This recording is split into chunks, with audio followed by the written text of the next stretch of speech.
کہ اسلام نے سب سے زیادہ آسان اگر کسی شے کو قرار دیا ہے تو وہ شادی ہے.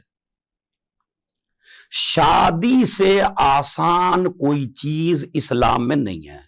سب سے آسان ہے شادی.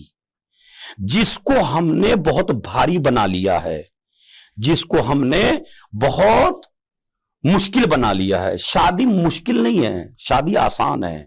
مگر وہ شادی آسان ہے جو اسلامک شادی ہو, جو اسلام کے دائرے میں رہ کے کرنا ہو آپ کو, تو وہ شادی بہت آسان ہے.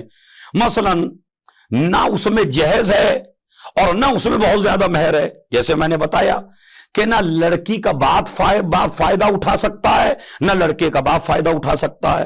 اسی لیے جب مولا علی کی شادی کی, رسول اللہ نے جناب زہرا سے, علی زہرا سے شادی کرنا چاہتے ہو, کہا جی, کہا کچھ ہے, کہا میرے پاس تلوار ہے, میری زرہ ہے. کہا آپ ایسا ہے, تلوار تو آپ اپنے پاس رکھیے, جہاد میں کام آئے گی, یہ جو زرہ ہے اسے بیچ دیجئے. کیونکہ جو علامہ مجلسی لکھتے ہیں, کہا جو کام آج تک زرہ کرتی تھی جنگ میں, وہ آج کے بعد دعائے فاطمہ کرے گی. ایک صلوات بھیج دیں محمد و آل محمد.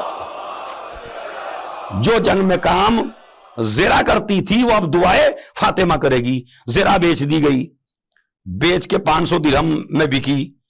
اس 500 درہم میں جہیز خریدا گیا, وہ جہیز جناب زہرا کو دیا. تو پہلا جہیز جو خریدا گیا ہے وہ لڑکی کے باپ نے اپنے پیسے سے نہیں خریدا ہے, وہ لڑکی کے باپ رسول اعظم نے علی سے پہلے مہر لیا, اس کے بعد جہیز خریدا. تو اگر ہم اسی اصول پر قائم رہتے کہ جب بھی لڑکی کا باپ جہیز دے اپنی بیٹی کو تو پہلے لڑکے سے مہر لے, اور جتنا مہر لے رہا ہے اتنا ہی جہیز دے رہا ہے, تو آج یہ فتنہ فساد نہ برپا ہوتا, آج لڑکی کے باپ اٹیک سے نہ مرتے, آپ لڑکی کا باپ بیچارہ مریض اور پریشان نہ ہوتا. جس کے بیٹیاں ہو جاتی ہیں وہ بیچارہ پریشان ہو جاتا ہے, مقروض ہو جاتا ہے, نہ جانے کس کس سے قرضہ لے کے آتا ہے, بعد میں بیٹی کو جہیز دیتا ہے. کہیں وہ لوگ جن کے یہاں میری بیٹی جا رہی ہے اس کو تانے نہ دیں, اس کو طنز نہ کریں, اس کو پریشان نہ کریں, تو لڑکی کا باپ بیچارہ قرض لیتا پھرتا ہے. قانون اسلام سے ہٹو گے, اگر اسلام کے قانون سے ہٹو گے تو یہی پرابلم ہوں گی, یہی پریشانیاں ہوں گی, یہی مصیبتیں ہوں گی. ورنہ جہیز کا قانون یہ ہے, لڑکی کے پیسے سے نہیں, باپ کے پیسے سے نہیں, بلکہ شوہر کے پیسے سے خریدی جائے گی, وہ جو مہر دے گا. اچھا, اسی لیے اسلام نے مہر کو بھی آسان کیا.